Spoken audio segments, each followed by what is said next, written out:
Le WOLAF, c'est le Women Leaders Factory in Africa, qui est en réalité la suite de ce que nous avons appelé en 2017 la campagne nationale de promotion de leadership féminin au Burkina Faso.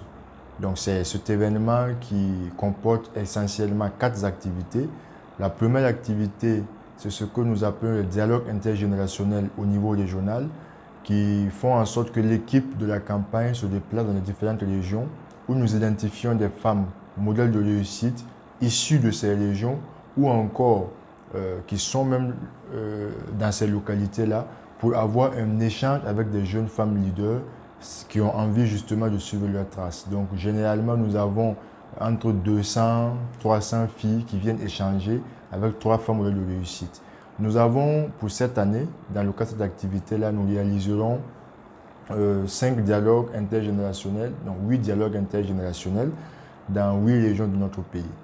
Nous avons la deuxième activité du WOLAF, qui est le Salon des initiatives féminines pour le développement, le CIFED, qui est en fait la tribune que nous donnons aux jeunes femmes entrepreneurs pour présenter leurs entreprises, pour montrer justement au public ce qu'elles font. Elles n'ont pas toujours l'occasion d'avoir des stands pour montrer ce qu'elles font, donc le CIFED leur permet de faire cela.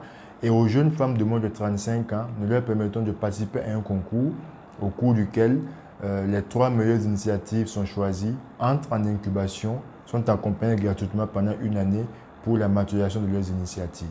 La troisième initiative que nous avons donc dans le cadre du WOLAF, c'est le WOLAF Forum, qui est la tribune où nous réunissons 200 jeunes femmes et au minimum 20 à une trentaine de femmes modèles de réussite que nous appelons mentors, dans le but de créer un dialogue intergénérationnel à travers un programme de mentorat. Donc ce programme-là se déroule sur 3 jours où les jeunes femmes ont des talk shows, où elles rencontrent des personnalités véritablement de premier plan qui leur expliquent justement leur parcours, qui leur donnent des secrets importants pour réussir. Et également, nous avons des moments pour nous très enrichissants où les femmes modèles de réussite que nous avons identifiées, nous pouvons en citer, qui sont des références en tout cas au niveau de notre pays. Nous avons Madame Apolline Traoré, réalisatrice bien connue, Valérie Kabolé, réalisatrice bien connue. Nous avons Madame Chantal Naré. Nous avons vraiment des personnalités de premier plan qui viennent et qui parlent l'expérience avec les jeunes femmes.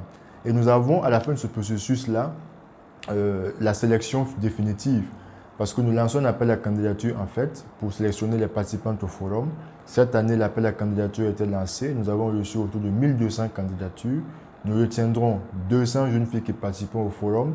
Et voilà, à la fin du processus, entre 60 et 90 seront choisis par les mentors pour être accompagnés pendant une année. Et nous avons la 4e activité qui est la nuit des Gimbi. C'est la nuit au cours de laquelle nous annonçons officiellement les jeunes femmes qui ont été choisies par les mentors, mais c'est aussi la nuit où nous décernons des trophées de reconnaissance et de gratification à des personnalités ou encore des institutions qui auraient fait la promotion de la femme durant l'année écoulée. Donc voici ce qu'est le WOLAF. Nous pensons que la jeune femme et la femme de manière générale doit participer au développement de notre pays pour 2 raisons fondamentales. La première est qu'elle a le droit entier de le faire. Tous les citoyens burkinabés sont libres et égaux. Et la Constitution même demande à chaque citoyen de participer justement au développement de son pays. Donc nous pensons que c'est le droit des femmes de participer à cela. Et dans le même élan, nous pensons que cela doit être un élément qui contribue à réparer une injustice majeure. Pendant longtemps, les femmes ont porté le développement. Elles n'ont juste pas été visibles au premier plan pour le faire. Et donc nous pensons que le fait de favoriser leur participation aujourd'hui n'est pas une faveur qui leur est accordée, mais c'est une justice qui est rétablie, une injustice qui est réparée.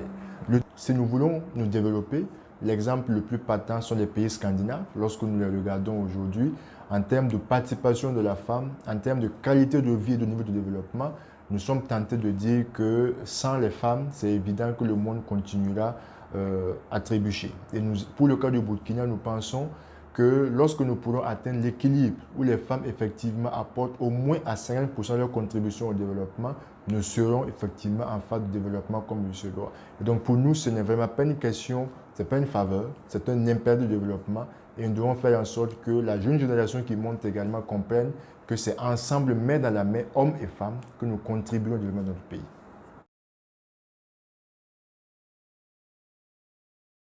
Nous avons effectivement pensé que le WOLAF ne doit pas se limiter seulement au, au monde urbain. C'est dans ce sens que nous lançons dans un premier temps un appel à candidature ouvert. Partout dans le monde, on peut postuler.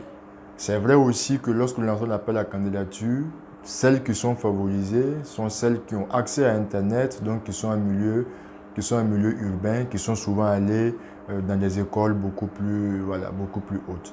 Mais cette année, nous avons estimé qu'il y avait deux choses à faire. La première, c'est de revoir les catégories au niveau du forum. Nous avons fait en sorte que nous ayons des catégories qui sont plus ou moins transversales, qui sont ouvertes également au monde rural, notamment la catégorie agriculture et chaîne de valeur agricole. Nous avons la catégorie également industrie créative, où nous n'avons pas l'obligation d'être allé à une école de couture ou tout cela, mais où nous pouvons intervenir. Et nous avons également fait en sorte que cette année, les dialogues intergénérationnels puissent mettre l'accent effectivement sur plus de régions au niveau de notre pays. Habituellement, nous touchons 3 régions. Nous toucherons cette année 8 régions. Nous pensons que c'est déjà un départ pour certaines choses. Et le dernier point qui mérite d'être soulevé, c'est que cette année, de manière exceptionnelle, au-delà du fait que le mérite est un élément important, nous ferons en sorte que les filles qui auraient postulé dans les différentes régions, en tout cas, aient la primeur pour qu'on ait au moins 2 à 3 participantes des différentes régions qui pourraient participer à ce forum. Donc, nous pensons que c'est déjà les premiers pas que nous sommes en train de poser, mais la stratégie globale de réflexion pour impliquer le monde rural est en cours. Nous ferons en sorte que des initiatives soient développées au-delà du forum, des actions concrètes puissent être développées justement pour l'autonomisation des jeunes femmes à ce niveau-là. Un dernier point qui mérite d'être soulevé, c'est le CIFED, le Centre des initiatives féminines pour le développement, qui est une tribune véritablement où les jeunes femmes peuvent venir présenter leurs entreprises, est ouvert à tout le monde. Et nous avons déjà, nous pouvons le dire, la certitude que des femmes des régions seront représentées parce que la première inscrite déjà pour ce salon vient de Doli. Donc c'est la preuve que le monde rural, on continuera à essayer de l'impliquer au maximum. Cette année, disons que nous avons un certain nombre d'innovations majeures qui s'ajoutent au programme que nous avons traditionnellement. La première chose, le forum se tient habituellement sur 2 jours. Cette année, il se tiendra sur 3 jours. Parce que nous voulons donner plus de temps aux jeunes femmes, aux participantes, pour discuter entre elles.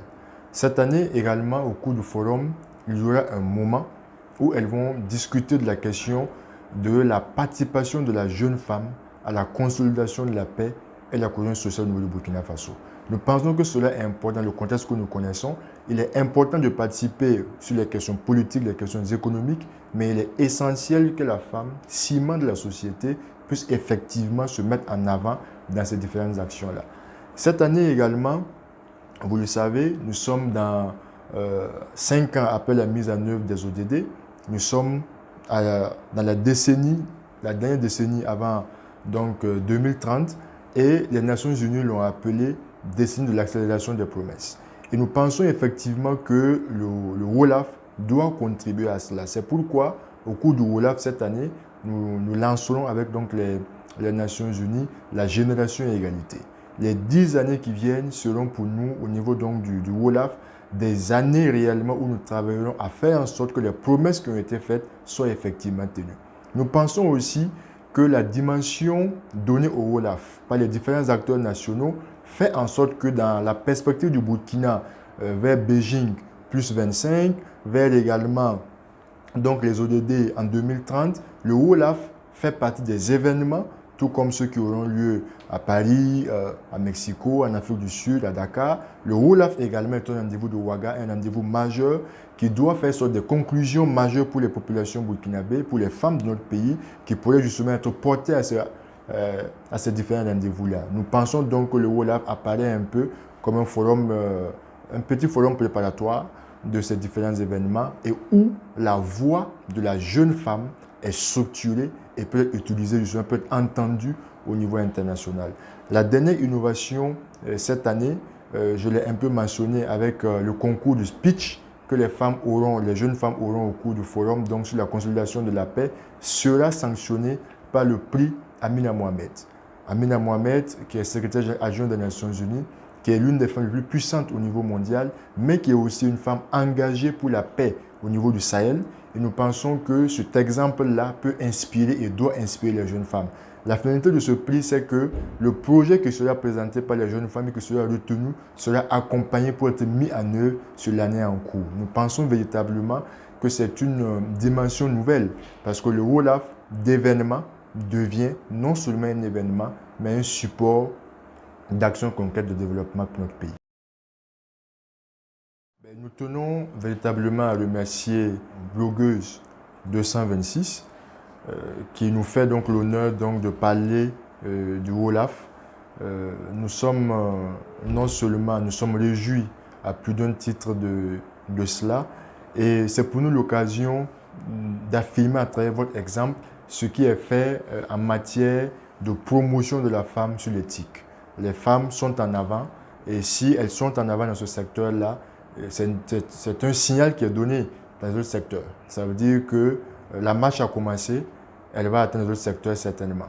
Et nous tenons également à réaffirmer notre gratitude à l'endroit de tous les partenaires qui courent à cette initiative, qui nous accompagnent, qui n'hésitent pas à venir, à apporter leur contribution pour que ça marche. Ce que nous disons, c'est que le WOLAF est une plateforme qui ne nous appartient pas à nous, mais qui appartient au Burkina Faso, qui doit contribuer à faire en sorte que le Burkina soit mieux vu, soit beaucoup plus nanti en termes de compétences féminines, et nous pensons contribuer à cela. Merci à tous ceux qui croient en nous, qui nous accompagnent dans ce sens-là. C'est le lieu également de témoigner de gratitude à l'endroit de Madame la Première Dame, Madame Sika Kabore, qui depuis 4 ans a accepté d'accompagner ce programme par son patronage. Son engagement est indéfectible, mais également indéniable sur les questions de promotion de la femme. Parce qu'il est important effectivement de mener le combat contre les mutilations génitales, contre les mariages d'enfants. Mais nous pensons que de manière structurelle, pour que cela change, il faut que la génération montante ait le pouvoir de décider par elle-même et ait le pouvoir de faire changer directement les choses. Et nous tenons vraiment à lui dire merci pour son appui à cette initiative. Et nous remercions également notre marraine de cette année, Madame Zeynep Touré, qui, vous le savez, est un modèle non seulement de leadership féminin sur le continent, mais également un modèle de combativité.